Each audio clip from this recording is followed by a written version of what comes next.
Baka mawawalan ng bisor tsaka diaper yung Ginebra. Kaya mga na kayo, pala ako nang bahala. Hindi ako marunong lumawoy ha. Hindi ka, wag ka magalala sir. Papada siya. Hintay lang natin na matanggal ko yung tubig ko. Ma'am, dito ka na lang sa front. Mamaya po ko ikaw yung ladies nila sa front ka na lang. Pag wala yung tubig, paano tayo? Kababaw mo gaya? Pag wala yung tubig, paano tayo? Pwede mo nang lakarin, sir.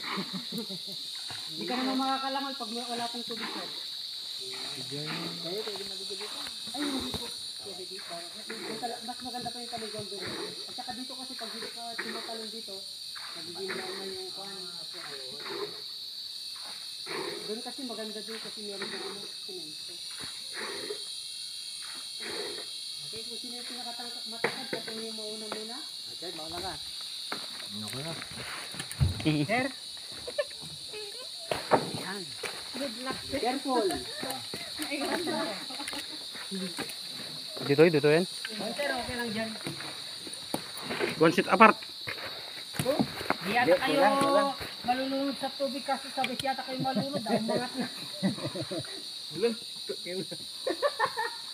Kulang ba? First time mo sasakay ng boat, sir? First time mo sasakay sa boat o hindi Hindi naman? ko first time pero Ay, may cottage siya. Wala Ito kasi ma'am, dito lang po yung bamboo sa gilid. Saka don't worry, wala pa naman tayo nakatawa. Sigurado ka kuya. Oo, sigurado, 100% promises po.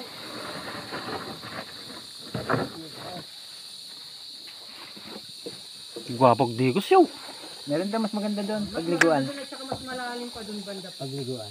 Naglinaw na eh. Okay na ako dito sa ganito. Pero malalim na to. Isang Saan kayo, sir? lakapan. Ang lakapan, oh. Welcome na lang, Sel. Muna pa yan. Yes, nice ko lang ibatiin po ng good afternoon, mama, sir. Bali ako pala, Sadmar po. Ako po yung magiging tour guide nyo ngayon dito. Tapos, hindi lang naman ako yung magiging tour guide nyo dito, kundi ako pa yung magiging photographer nyo, and then magiging liwanag po sa dilim ngayong araw na ito. Parang So last sili ko 24, blanco ah. and then 15, ma'am.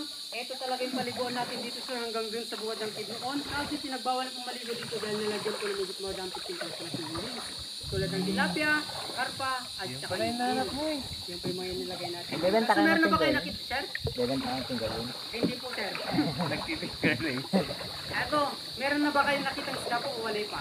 Wala pa. Oh, wala pa. Buti na lang po, ma'am. Nakaalam kasi daw po nagpapakita yung mga isda natin dito kapag pangit daw po yung tumingin, ma'am.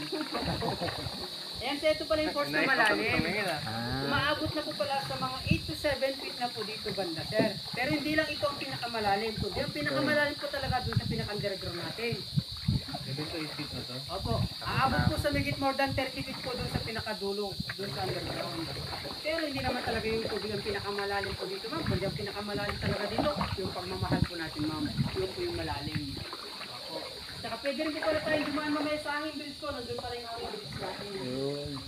Orange po, doon tulad po yung mga desin po, ma'am. Mas okay na daw po yung bridge na plastic. Ramdam ko na yung lamig ah. Kaibigan na plastic po, ma'am. Mas okay, ma'am, ano po, mas okay na po yung tubig na malamig po kaysa yung relasyon na malamig po, ma'am. Kaya dito rin po malamig. Medyo mababaw lang po dito, parang pagmamahal lang din po yan, ma'am. Yan, pinapatama ko. Maabot po siya sa mga 4 feet dito, kawawa na po yung mga 3 feet dito banda po, ma'am. Sigurado, malulunod po siya. Yan, so yun na po pala, malapit na po pala tayo dito sa pinakaindapisang cave natin. So welcome na lang po sa Lusog Cave, ito na po siya.